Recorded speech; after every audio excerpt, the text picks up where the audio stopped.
সন্দেহ প্রবণতা, আমার টাকা নিয়ে নিছে, আমার ভালো চায় না, আমার ক্ষতি করতে চায়।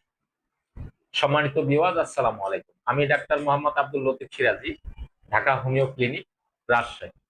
যে আজকে আপনাদের সামনে একটি গুরুত্বপূর্ণ বিষয় নিয়ে আলোচনা করব, সেটি হলো যে আমাদের চারপাশে এরকম অসংখ্য মানুষ আছে যারা শুধু শুধু সন্দেহ করে, ভ্রান্ত ধারণা যেটার কোনো ভিত্তি নেই। যেমন ধরেন যে সে তার নিজের স্ত্রীকে বিশ্বাস করতে পারে না যে আমার পকেট থেকে টাকা নিয়ে নিচ্ছে। তার সন্তানেরা আছে, তাদেরকে বলতেছে আমার মানি থেকে টাকা নিয়ে নিচ্ছে, অথচ সে নিজেও জানে না যে তার মানি কত টাকা ছিল। এই ধরনের সমস্যা যে মানুষগুলো আছে, এটাকে চিকিৎসা বিজ্ঞানে ভাষায় যেটাকে বলা হয় যে প্যারানয়েড পার্সোনালিটি ডিসঅর্ডার। এবং এটা যদি আরেকটু ডিপ পজিশনে যায়, তাহলে সেটাকে বলে প্যারানয়েড সিজোফ্রেনিয়া। তো এই ধরনের মানুষগুলো, যেমন ধরেন তাদের আত্মীয় স্বজন, প্রতিবেশী এবং নিজের সন্তান সনয়ী স্ত্রী, কাউকে বিশ্বাস করতে চায় না।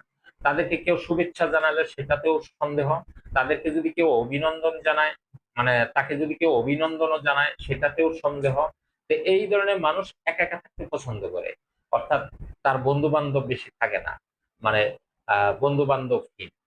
কারণ সব জায়গায় তার সন্দেহ, সে ভাবে যে আমি একা থাকলেই সবচেয়ে ভালো। বন্ধু বান্ধব তার ক্ষতি করবে, তার কাছে টাকা চাবে বা তার কাছে টাকা নিয়ে নিতে পারে, বা কুপরামর্শ দিতে পারে। সে যদি বাজারে যায়, কেউ যদি তাকে চা খাওয়াইতে চায়, সেটাতেও তার সন্দেহ যে আমাকে চা খাওয়াইয়া মিষ্টি মিষ্টি কথা বলে আমার কাছে আমার ক্ষতি করবে। বা তাকে যদি কেউ আহ সে যদি শিক্ষিত হয়, অনেক মানুষ গ্রামে বা তার কাছে যেতে পারে, কিন্তু সেটাতেও তার সন্দেহ যে আমার কাছে পরামর্শ নিতে আসছে মানে আমার সাথে মিষ্টি মিষ্টি কথা বলবে, এটা ওইটা বলে আমার ক্ষতি করবে। এবং গ্রামে কোথাও থেকে যদি কেউ আসে যদি জানতে চায় যে অমুকের বাড়ি কোনটা, এইটা যদি তাকে জিজ্ঞেস করে, তাহলে সে ভাবে যে অমুকের সাথে তো আমার সমস্যা ছিল, নিশ্চয়ই উনি একে পাঠাইছে আমাকে এইভাবে তার সাথে কথা বলে, মানে আমার ক্ষতি করার জন্য। তো এই ধরনের মানুষগুলা, এটাকে যেটা বললাম যে হোমিওপ্যাথি একটা চিকিৎসা বিজ্ঞান একটা ভাষা আছে যেটাকে বলে মাইজম। মাইজম কি? অ্যান্টিসাইকোটিক, অর্থাৎ সারাক্ষণ সে শুধু সন্দেহের উপরে থাকে। সে একা একা থাকতে পছন্দ করে, তার বন্ধু বান্ধব কম থাকবে, সে কোলাহল পছন্দ করবে না, গ্যাঞ্জাম পছন্দ করবে না, নিরিবিলি অবস্থায় থাকবে।